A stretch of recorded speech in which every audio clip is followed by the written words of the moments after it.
आज आपल्या या छत्रपती संभाजीनगर प्रादेशिक स्तरीय आंतरपरिमंडळी नाट्य स्पर्धेचा समारोप होतोय.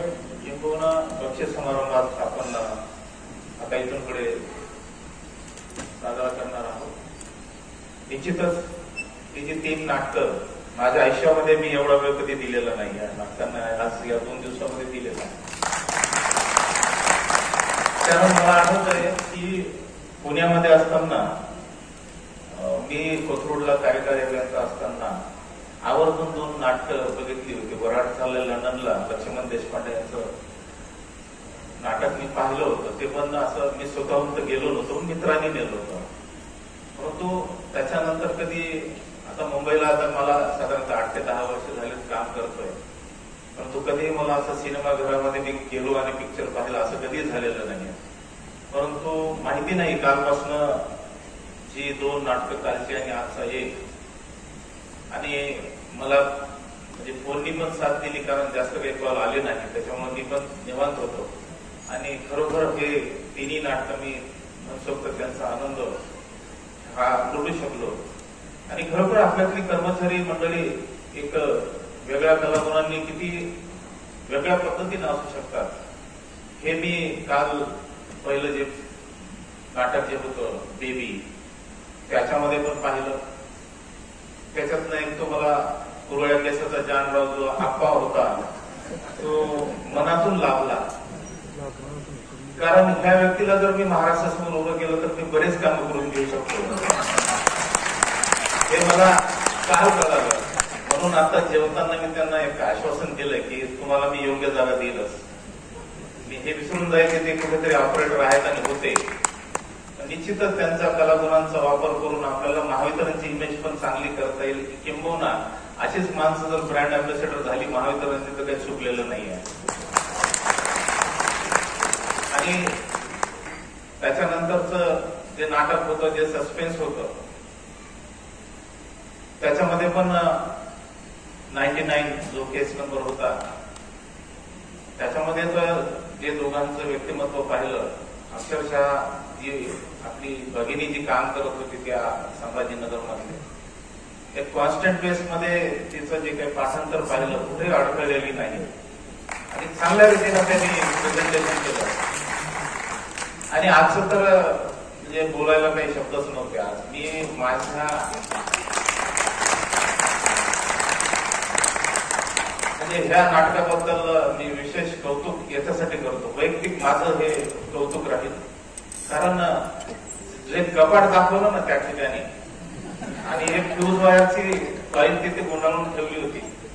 मी माझ्या कनिष्ठ अभियंता ह्या काळामध्ये गेलो होतो त्या काळात ते बघून असं हुबेहूब चित्र एक सेक्शन ऑफिस कसं असू शकतं. अक्षरशः मी त्या सेटअप जो केलेला होता त्या कपाटाचा आणि त्या फ्यूज वायरच्या त्याचा आणि वरती ते मीटरचे डबरची होती खबर ती एकावर एक अशी ठेवली होती की हुबेहूब हे आज महाराष्ट्राचं जे काही सेक्शन ऑफिस आपण बघतो ग्रामीण मधलं, शहराचं आता नाही असं ग्रामीण मधलं ते तिथं अनुभवास भेटलं. आणि त्याच्यामध्ये सेक्शन इन्चार्ज 100% लाभले मला. मी त्याच्यामध्ये मला बघत होतो वसुलीचं वारंवार त्यांनी जे आवाहन करत होते कामं करा ते मी माझ्यामध्ये बघत होतो. किंबहुना सगळेच बघत असतील. त्याच्यामुळे मी मनोमन एक निर्णय घेतलेला आहे. त्याच्यामुळे देशमुख यांना मी इथून पुढे विनंती करतो की मुंबई कार्यालयाच्या आपलं जे काही ऑडिटोरियम आहे त्या ठिकाणी तुमचा शो मी करणार नाही.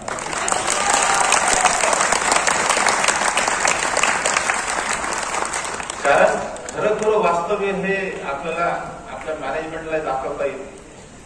आपले जे तिथे काम करणारी मुंबईला बसणारे प्रकाशगड मधली मंडळी त्यांनाही वास्तव काय आहे हे पण कळेल की असं पण असतं जिथे मारहाण कशी होते किंवा आपण म्हणतो की मराठवाडा एरियामध्ये काम करणं म्हणजे काही सोपं नाहीये. त्याची प्रचिती त्या नाटकातनं आपल्याला येते.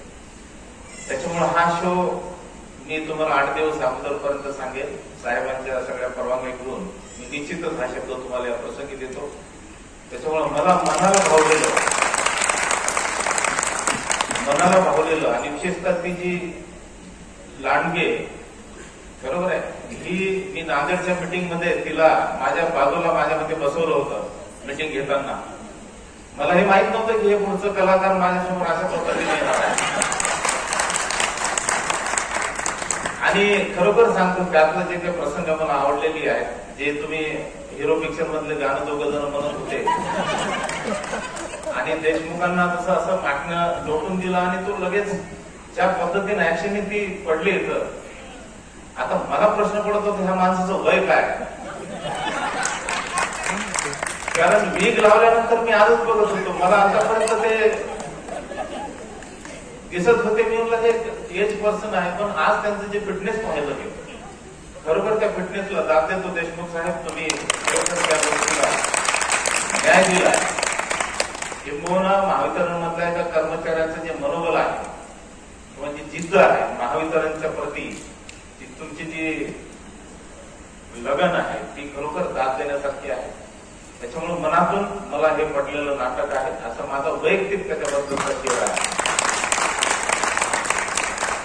त्या तिन्ही नाटकांचं खरोखर माझे इथले लातूरचे जे लाईन स्टाफ होते, खरे हे शेवटचं नाटक त्यांनी बघायला पाहिजे होतं, परंतु माहिती नाही आता विषय पाऊस आणि या सगळ्या गोष्टीमुळं हे आपलं जे आयोजन आणि नियोजन हे कदाचित चुकीच्या नैसर्गिक या परिस्थितीमुळे आपलं घेता आलं किंवा घेतलं गेलेलं आहे.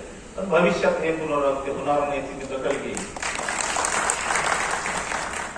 आणि इथून पुढे जर आपल्याला ही अशी कार्यक्रम करायचे तर आपला पूर्ण स्टाफच आपला असेल, आपले सगळे कर्मचारी असतील, लेखा विभाग असेल, टेक्निकल असेल, यांनी खरोखर हा आनंद घेतला पाहिजे. किंबहुना आपल्या लाईन स्टाफची जी मंडळी आहे, आपला लाईन स्टाफ किंवा जो लाईनमॅन आहे तो बाहेर जाऊन काय करतो हे तिथं ते यांना आज बघता आलं असतं की नेमकी ही परिस्थिती काय असते.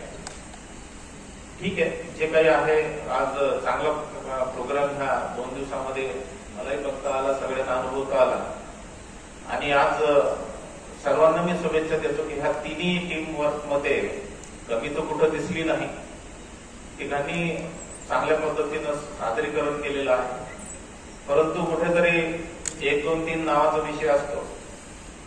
ते 1, 2, 3 आपल्या याच्याशी येतील आणि निश्चितच आपल्याला इतर पारितोषिक पण आज आपल्याला द्यायची आहेत. अभिनय आहे किंवा दिग्दर्शक आहेत, लेखक आहेत, नेपथ्य आहे, हे तर तुम्हाला इथून पुढे आपण ते करणारच आहोत.